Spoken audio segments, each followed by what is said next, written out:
À parler de quoi, ouais.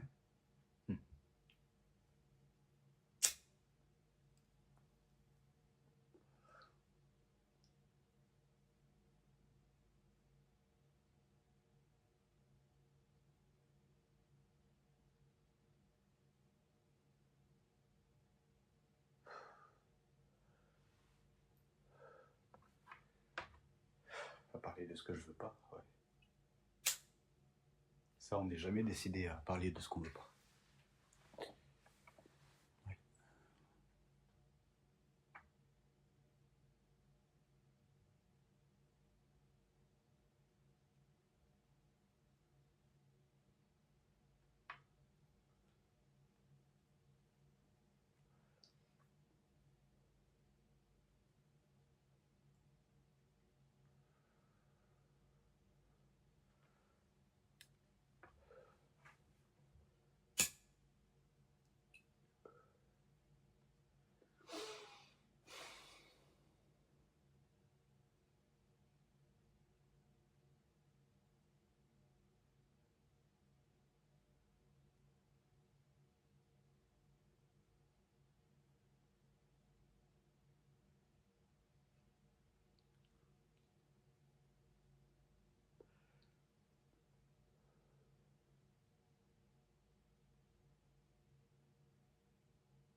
Parler, c'est aussi se dévoiler.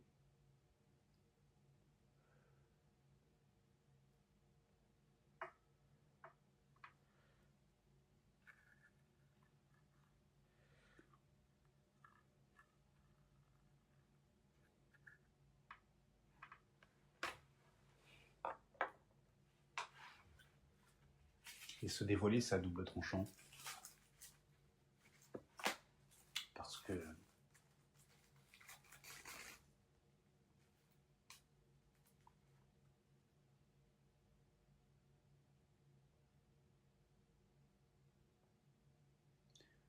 Parce que d'une part,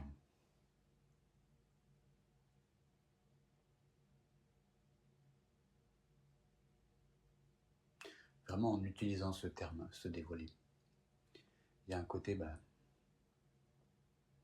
de se retirer des voiles, y voir plus clair.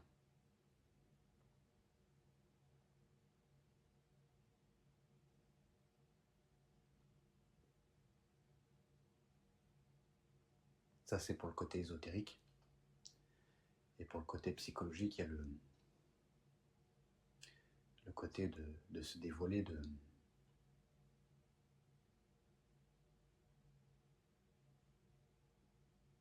Je parle vraiment dans l'un comme dans l'autre à travers l'acte de parler. Hein.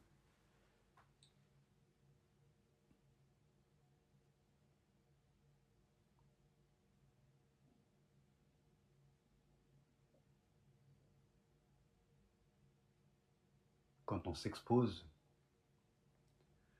alors qu'on n'a pas comblé toutes nos brèches, on expose ces brèches.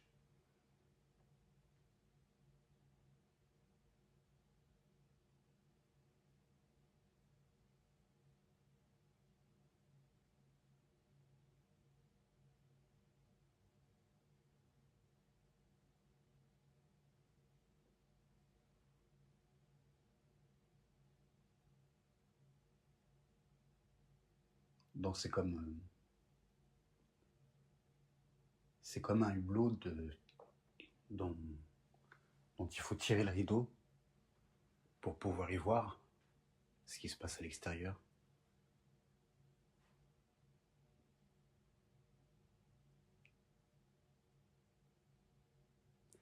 Mais il faut faire attention qu'il n'y ait pas de fissure dans ce hublot, parce que sinon l'eau y rentrera. Et là, vous allez vous retrouver à écoper.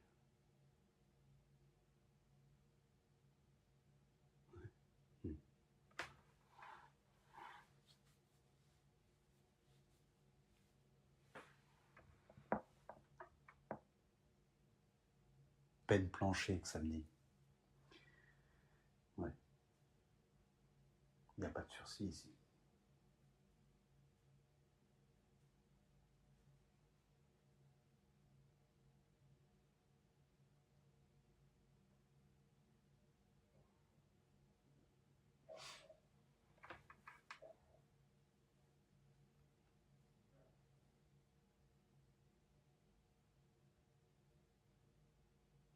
En tout cas, c'est ce que ça m'a fait voir à travers le fait de parler, de se dévoiler.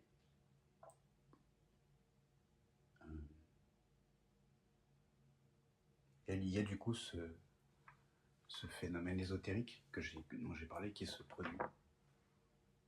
Le dévoilement en soi. Ouais.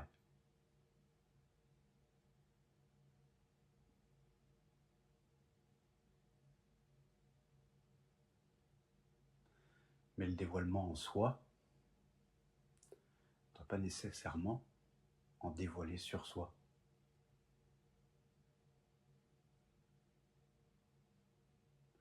Pas parce qu'il y a des choses à cacher. Si on peut dire que c'est des choses à cacher.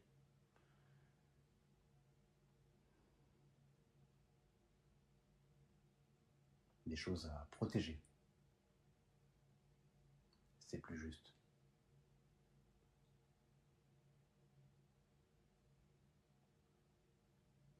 À mettre en sûreté le temps qu'elle soit assez mûre.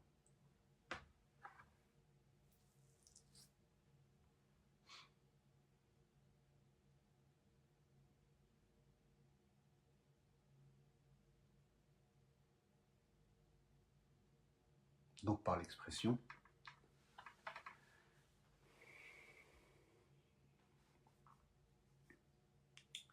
ce dévoilement ésotérique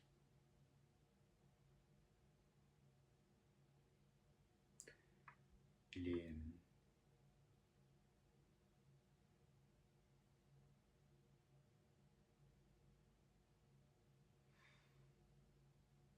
je sais pas le terme, il est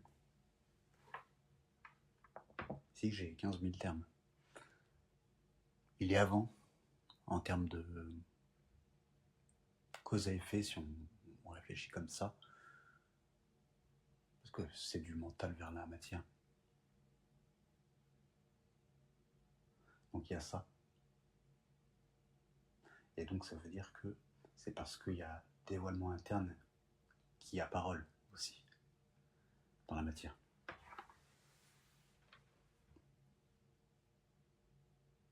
Pour moi, ce qui se passe dans la matière, c'est aussi d'abord, avant tout, un écho. Pas vraiment un écho de ce qui se passe en réalité, parce que ça dépend de où se trouve notre conscience, présence. Mais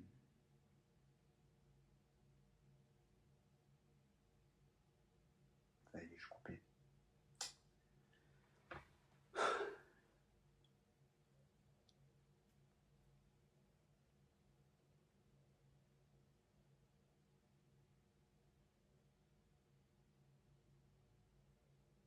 Donc je parlais de quoi?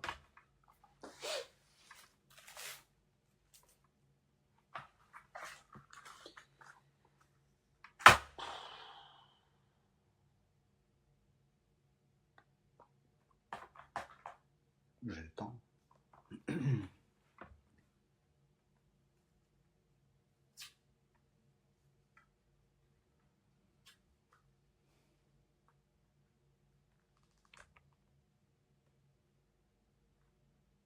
Et j'ai complètement perdu la mémoire.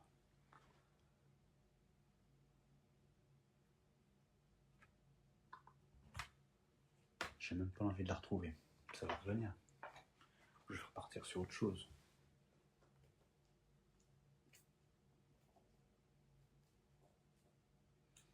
Parfois, être détourné, c'est aussi une occasion de repartir sur d'autres choses. Non pas que ce qu'on avait entamé, c'était bien ou pas bien, mais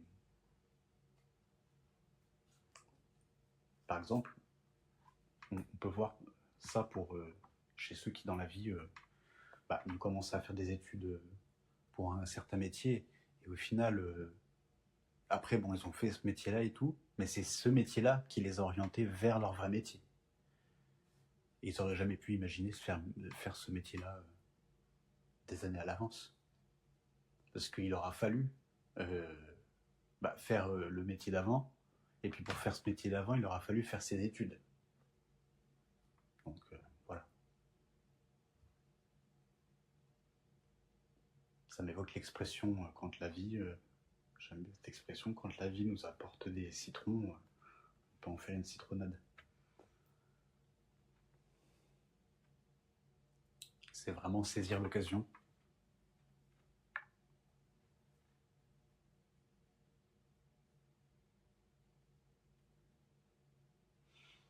Puis ça se produit à des fois où on n'a pas spécialement le choix. Comme là, où j'ai parlé de choses. J'ai commencé à avoir un début de sujet. Puis pouf, je pensais que ça allait revenir. Et puis j'ai même pas voulu faire comme d'habitude, à essayer de faire revenir ça, comme je le fais.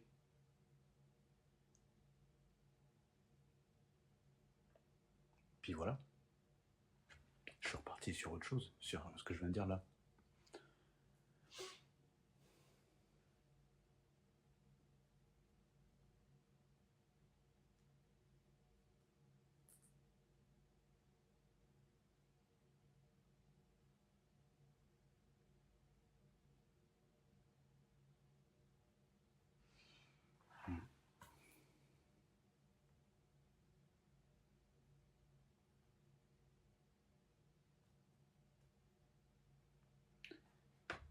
Ouais, ça casse pas des briques.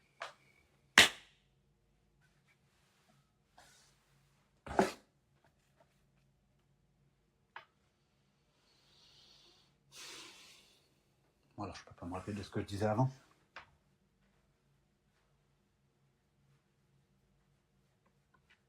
Oui, je ne demande pas à m'en rappeler, oui. Je voulais juste continuer. Mmh.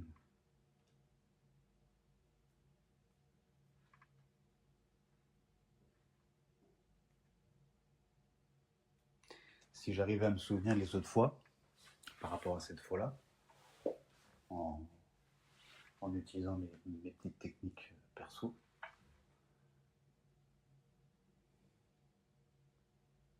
c'est pas seulement parce que je faisais ce que je faisais, mais parce que j'en manifestais la volonté.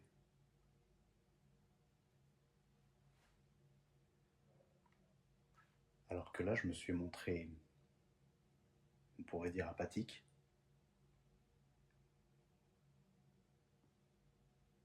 avec une petite dose d'orgueil, histoire de bien solidifier le tout. Parce que j'ai voulu voir justement comment ça fonctionnait sans que j'agisse.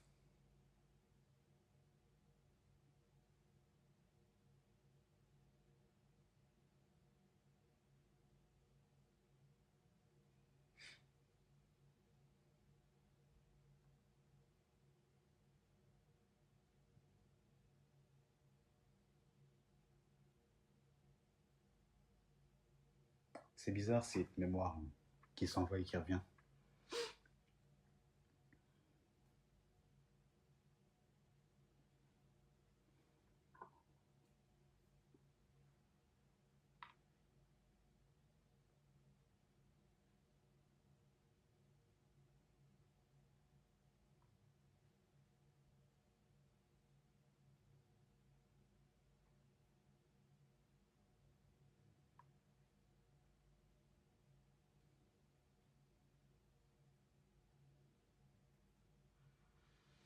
Et du coup, alors qu'est-ce que c'est que cette absence de volonté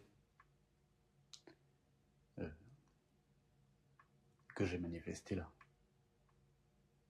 pour que le phénomène se produise? Parce que c'est quand même la totalité. Enfin, je sais que j'ai parlé d'un. Je sais me rappeler vaguement, mais je ne saurais pas du tout dire. Comparé à d'autres fois où c'est juste quelques mots d'avant que j'oublie, ou là j'ai oublié le tout.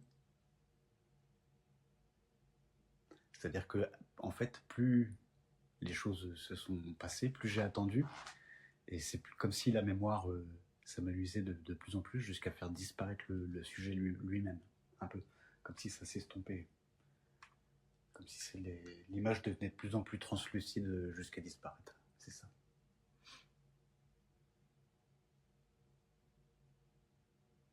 Parce que la mémoire est comme le fer qu'il faut battre tant qu'il est encore chaud. Et le meilleur moyen d'être une mémoire, parfois, c'est de s'en détacher, comme je viens de le faire sans le vouloir.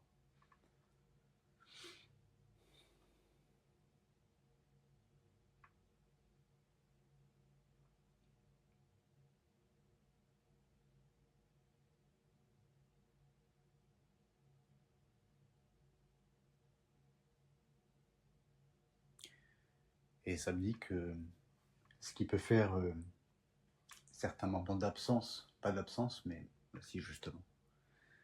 Mais voilà, ce qui peut faire ça, c'est aussi justement une instabilité dans la présence, un trouble.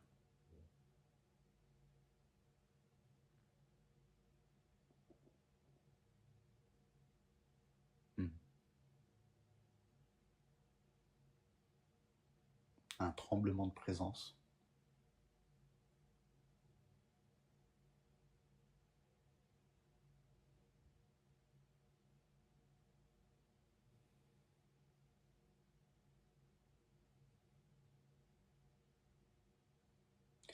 Et c'est un peu, ça me dit que c'est un peu comme être dans un rêve et avoir toute la mémoire de ce rêve tant qu'on est dans le rêve et de voir tous les jours qui s'y passent. Et en se réveillant et en re-rêvant, en retournant dans cet endroit, tout s'est réinitialisé.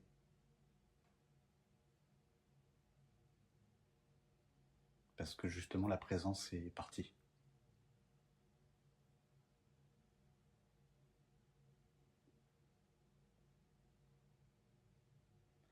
Mais je vois que c'est pas seulement ça, c'est plus c'est pas un manque de présence, c'est il y a comme un grésillement,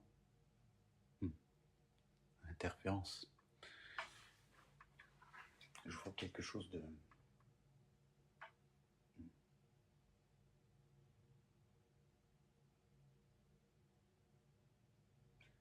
et cette présence.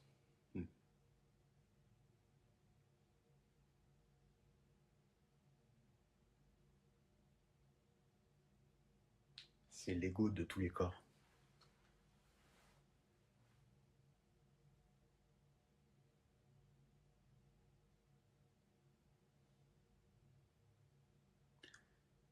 Cette présence, à mesure où elle a accès à son ubiquité,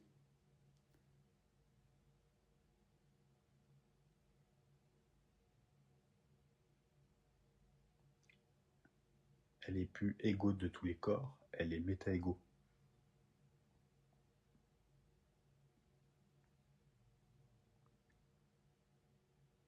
Car au lieu d'une présence sur un plan à la fois, la présence se fait d'une manière plus étendue, non dans un espace conventionnel, mais plutôt interdimensionnel.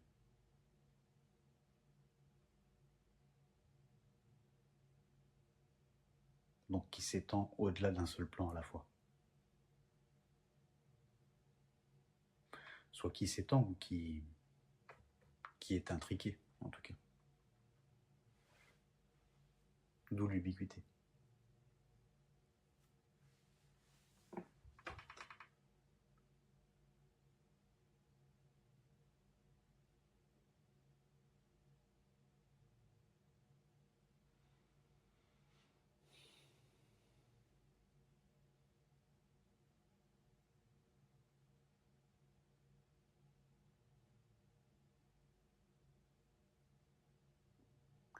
Oui, ça me dit que de toute façon, je le sais très bien que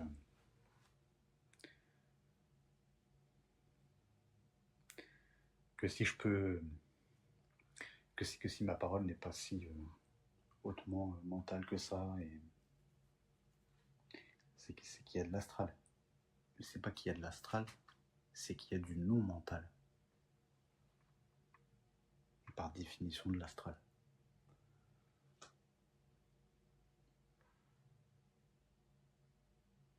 Mais quand il manque de mental, c'est pas qu'il y a un trop-plein d'astral. C'est qu'il y a un trop-plein de non-mental.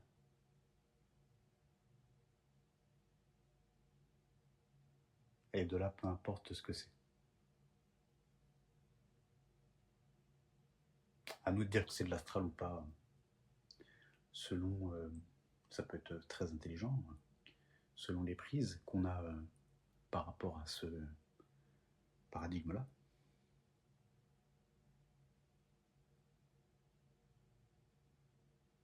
Avoir du sens, c'est aussi avoir du pouvoir. Et pas ce genre de pouvoir, ce genre de pouvoir.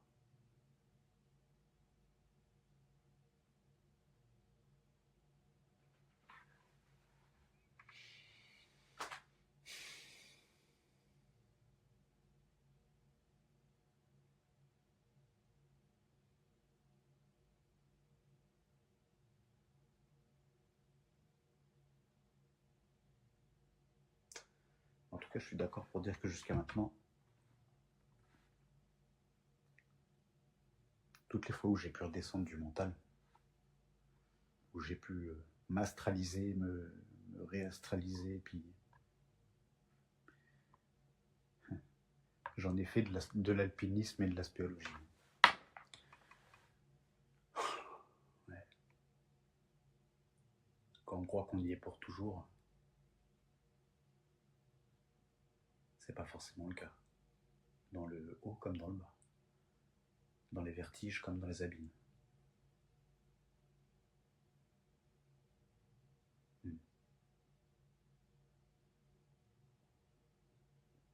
Abysse vertigineux. Ouais.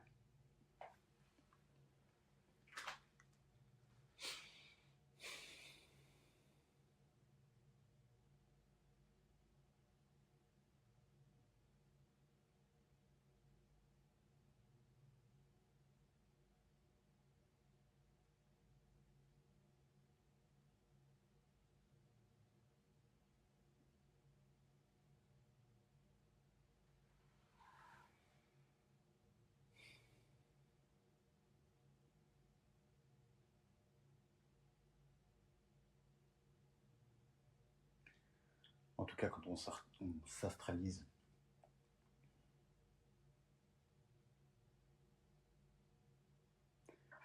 la parole n'est pas la même.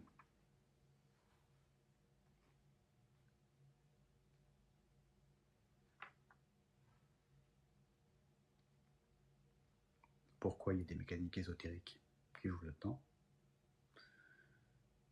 Mais ça peut être aussi tout bête, comme le fait d'avoir bu de l'alcool, selon tout un chacun. Bah, ça peut fortement astraliser. Et astraliser dans le sens démentaliser.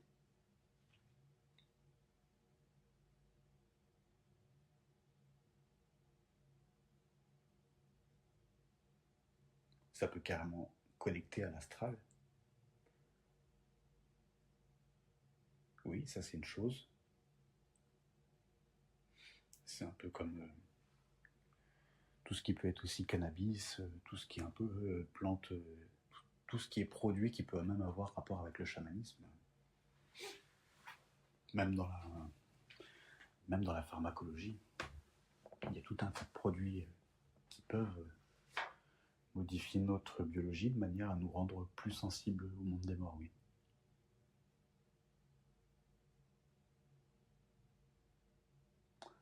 Mais il n'y a pas que ça, j'ai l'impression. Parce que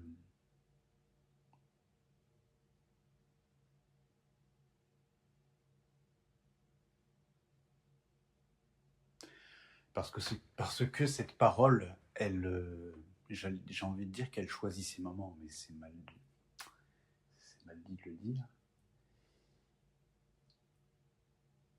Elle choisit pas ses moments, mais quelque part si, parce que c'est dans les moments qui sont les plus appropriés pour elle, tout simplement, qu'elle va se manifester.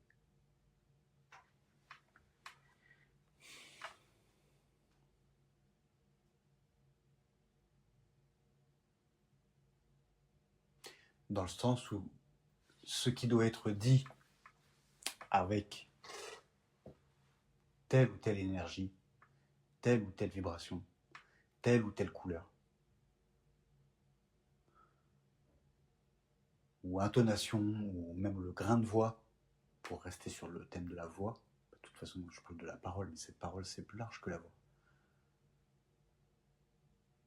Cette parole, c'est l'esprit. Cette parole, elle est dans les actes, même. Cette parole, c'est un acte, même.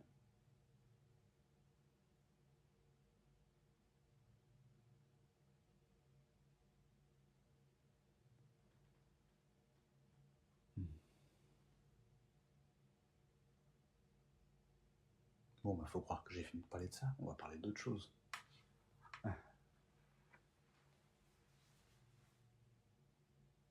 Je commence à me dire que c'est pas des trous de mémoire, finalement. Puisque de toute façon, dans le process d'expression, j'en ai pas spécialement de mémoire. Là, par exemple, j'ai eu l'idée de... Je me suis dit, allez, je vais faire un enregistrement. J'ai pas trop réfléchi, j'avais pas spécialement envie de le faire. J'avais rien à dire. Hein. D'ailleurs, j'ai rien dit pendant pas mal de temps au début. Puis j'ai toujours pas dit grand chose. Ça fait combien de temps hein? Non.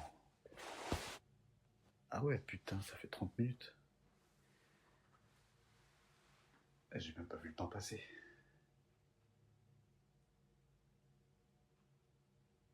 Ah, c'est amusant.